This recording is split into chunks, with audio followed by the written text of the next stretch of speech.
सफलता के 7 सूत्र साधन। लेखक श्रीराम शर्मा आचार्य। पाठ 4। सफलता आपका जन्मसिद्ध अधिकार है। संसार में उन्नति करने और सफलता पाने की असंख्यों दिशाएं हैं। असंख्यों लोग उनमें बढ़ते और सफल होने का प्रयत्न करते रहते हैं, किंतु कुछ लोग देखते ही देखते मालामाल होकर सफल हो जाते हैं और कुछ चींटी की चाल से रेंगते और तिल तिल बढ़ते हुए जीवन भर उनकी दूर तक नहीं जा पाते, जितनी दूर अन्य बहुत से लोग 2-4 साल में पहुंच जाते हैं। दो समान एवं सामान्य स्थिति के व्यक्ति व्यापार क्षेत्र में एक साथ उतरते हैं। एक घोड़े की चाल से दौड़ता हुआ शीघ्र ही बड़ा व्यापारी बन जाता है और दूसरा छोटा सा ही रह जाता है। यदि इसे भाग्य चक्र की गति कह दिया जाए तो कर्म, परिश्रम एवं उद्योग की मान्यता उठ जाती है, जिसे किसी अंधविश्वासी, आलसी तथा अभाग्यवादी के सिवाय कोई विवेकशील व्यक्ति स्वीकार करने को तैयार न होगा। दोनों दुकानदार परिश्रमी तथा पुरुषार्थी रहे हैं। कभी कोई क्षण आलस्य अथवा प्रमाद में नहीं खोया। प्रत्येक क्षण अपनी उन्नति एवं विकास में लगाते रहे। तब भी एक छोटा सा दुकानदार बना रहा और दूसरा आंधी तूफान की तरह बढ़कर एक बड़ा व्यवसायी, एक धनवान पूंजीपति और लंबे चौड़े कारोबार वाला बन गया। उसकी फर्म स्थापित हो गई, बैंकों में खाते खुल गए, टेलीफोन लग गया और मुनीम रोकड़ियों के काम करने लगे। अभी एक बेचारा अपने छोटे से मकान की नींव भी नहीं डाल पाया था कि दूसरे की कोठरियों पर मंजिल चढ़ने लगी। दरवाजे पर कार खड़ी हो गई। निश्चय ही ऐसा लगता है कि उन दोनों में एक सफल हो गया और दूसरा असफल रह गया। स्वाभाविक है कि इस उन्नति एवं सफलता को देख सुनकर इच्छा हो कि उसकी उस गतिमान सफलता का रहस्य पता चल जाता, जिसे अपनाकर उन्नति की दिशा में अग्रसर होने का प्रयत्न किया जाए। धन संपत्ति और वैभव विभव के साथ जीवन को सफलता के ऊंचे शिखर पर कल्लोल करते देखा जाए, किंतु विश्वास है कि इस घोड़े की चाल से आने वाली सफलता का रहस्य जानकर कोई भी स्वाभिमानी मनुष्य उसे दूर से ही हाथ जोड़कर उसके विपरीत असफलता को सहर्ष स्वीकार कर लेगा। आंधी तूफान की तरह आने वाली सफलता का रहस्य जानने के लिए एक सरकारी ठेकेदार का उदाहरण ले लीजिए। वह अपना कार्य किसी ठेकेदार के पास मजदूरों की कारगुजारी देखने और लिखने के काम से शुरू करता है। मालिकों को दिखाने के लिए मेहनत करने का अभिनय तो करता है, पर साथ ही मजदूरों से मिला रहता है। किसी को आराम देकर अथवा अधिक पैसा दिलाकर कमीशन लेता है। इमारत के मसाले में गड़बड़ी करके मालिक के मुनाफे में सहायक होता है। साथ ही मौका पाकर मालिक के सामान पर हाथ साफ करता है। मजदूरों की कारगुजारी और हाजिरी में हेर फेर करके या तो उन्हें परेशान करके नाजायज लाभ उठाता है या सीधे सीधे मजदूरी मार लेता है। सामान्य सप्लायर उनसे मिलकर कमीशन तय करता और घटिया माल की खपत करा लेता है। अफसरों को खुश करने के लिए चाटुकारी तो करता ही है, साथ ही मालिक से रिश्वत दिलवाकर खुद भी फायदा उठाता है। इस प्रकार अपनी आर्थिक आय के अनेक स्रोत खोलकर उन्नति का मार्ग प्रशस्त करता है। इस बीच उसे हजारों बार मजदूरों के कोप तथा आक्रोश भाजन बनना पड़ता है। मालिक से डांट और अफसरों के अपमान प्राप्त करता है। नौकरी से अलग होने की नौबत आती है तो खुशामद करना, पैर पकड़ना और गिड़गिड़ाना काम आता है। धीरे धीरे छोटे मोटे ठेके लेकर काम आगे बढ़ाता है। रिश्वत, बेईमानी, असत्य और कपट की नीति से पैसा पैदा करके बड़ा ठेकेदार बन जाता है। फिर क्या, राष्ट्र की संपत्ति हड़पता और सरकारी सड़कों, भवनों आदि में खोटा माल लगाकर खरे पैसे लेता है। कमजोर और अनुपयुक्त निर्माणों को रिश्वत के बल पर पास कराता और मालामाल बन जाता है। ये है वह रहस्य जिसके आधार पर अनेक लोग घोड़े की चाल चलकर बड़े आदमी बन जाते हैं और कोठी, कार, रेडियो, बंगले की चमक दमक में सफल दिखाई देते हैं।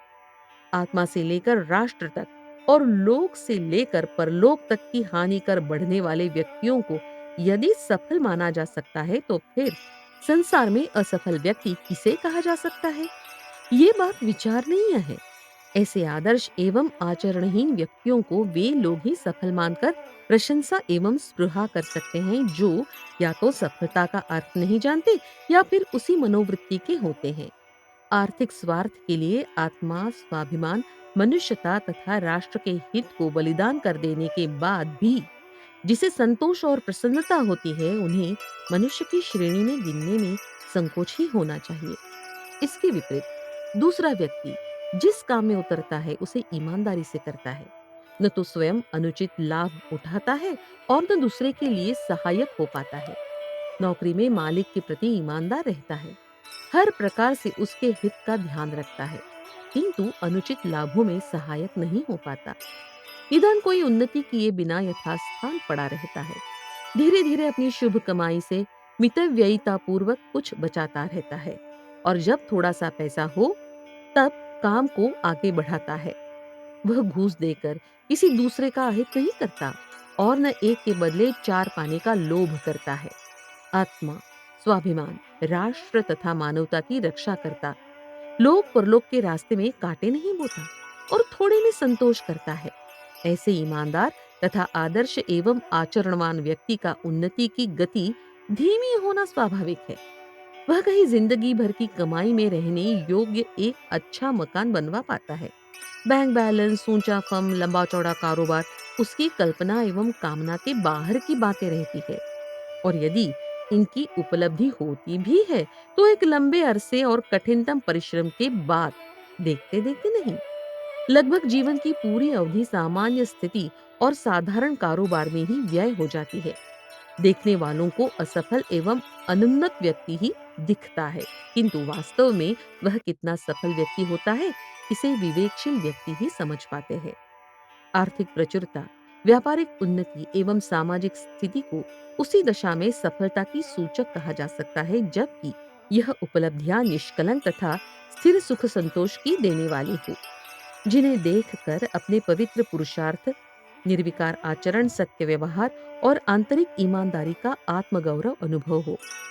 यदि ये उपलब्धियां अपने अन्याय, अनौचित्य, असत्य अथवा अनाचरण की याद दिलाकर आत्मग्लानि, हीन भावना, अपराधी भाव का कारण बनती है और उनसे वांछित एवं वास्तविक हर्ष की प्राप्ति नहीं होती है, तो निश्चय ही वे सफलता जैसे शब्द की अधिकारिणी नहीं बन सकती है। सफलता की कसौटी आदर्श रक्षा है, आर्थिक प्रचुरता नहीं। ठेकेदार की तरह ही सफलता असफलता का सच्चा स्वरूप समझने के लिए इन्हीं दो दुकानदारों का यह उदाहरण लिया जा सकता है।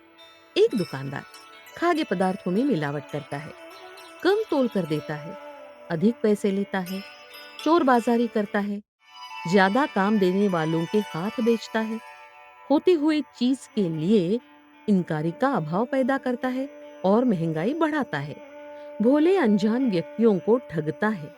इस प्रकार के जाने कितने अनुचित उपायों द्वारा पैसा कमाकर कोठी खड़ा करता है, बड़ी फर्म का मालिक बनता है, अपनी अनुचित कार्यवाहियों के लिए समाज में शंका, संदेह तथा अपवाद का विषय बनता है। पुलिस का डर, कानूनों और हुक्कामों का भय उसे रात दिन चैन नहीं लेने देता। आय एवं बिक्री कर की चोरी करने के लिए दोहरा कागज रखता और उन्हें कहाँ रखूं, कहाँ छिपाऊं के चक्कर के परेशान रहता है। रहस्यवाद, मुनीमों तथा नौकरों से अपराधी की तरह डरता है। कभी कभी जेल हवालात की हवा भी खानी पड़ती है।